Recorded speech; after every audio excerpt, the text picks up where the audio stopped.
He was a basilisk cook who owned his own diner. So what is Dexter Jettster's life story?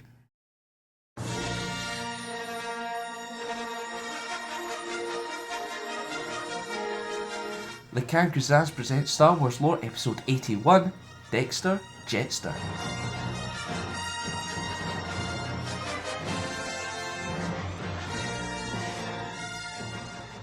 There has not been much information released on Dexter before his first meeting with Jedi Obi-Wan Kenobi, so you can leave his past to your imagination, but we do know other stuff about him.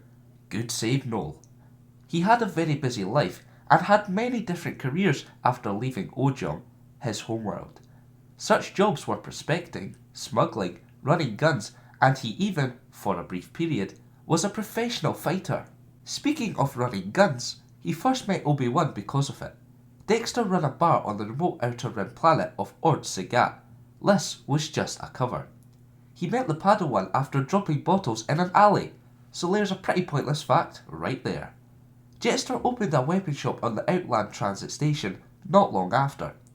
The shop supplied bounty hunters and mercenaries. When the station was nearly destroyed after an attack, he decided to move on. It is said he sold his last stock to Jango Fett, which paid for a move to Coruscant.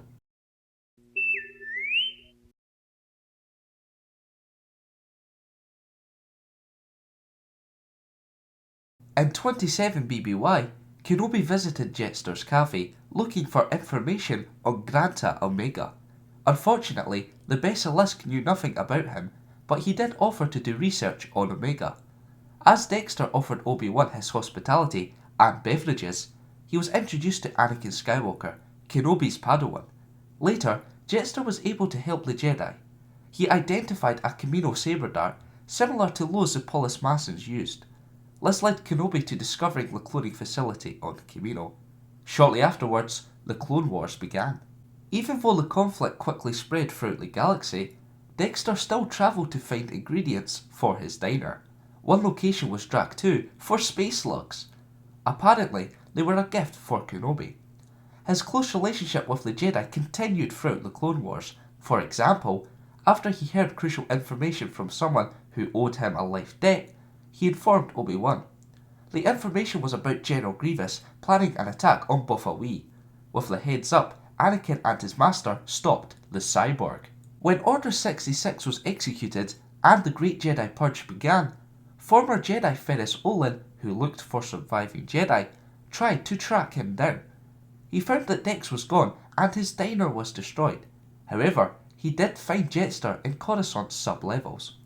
Dexter had become a member of Erased, a group where the members had erased all records of their existence.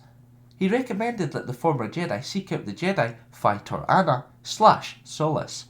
When Ferris and the Erased made their way to finding her, Jettster stayed behind to help any new Erased members needing his help. After an attack on Solace's base, the Erased went back to Dexter so he could help rescue the recently captured Olin. He gave the group an ARC-170 starfighter and a Jedi starfighter to travel to Don Tamo. This was the planet where Ferris was taken. Jettster was shot when his hideout was attacked, but he survived and recovered well. He continued to live in his hideout in the sub-levels of Coruscant into the reign of the Galactic Empire. To learn more information on Dexter, including his appearance in the LEGO games, then click the link on screen or the one down below. Now it's time for this week's question. What do you think happened to Dexter well into the Empire's rule over the galaxy? Let me know in the comments below. Remember to vote for next week's episode by liking one of the two comments below. If you want to learn more about someone or something from the Star Wars universe, leave a comment. And for more Star Wars lore, keep locked here to the Kangaroos. You've still got the skylight from the library and all that fun stuff, but you now have tables that you can chill at. You've got a fountain. That's pretty badass. You've got random flowers. See, it's all like outlined in grass. Yeah, I noticed that as well. That's pretty cool. So it adds actually. a bit I like of that. nature.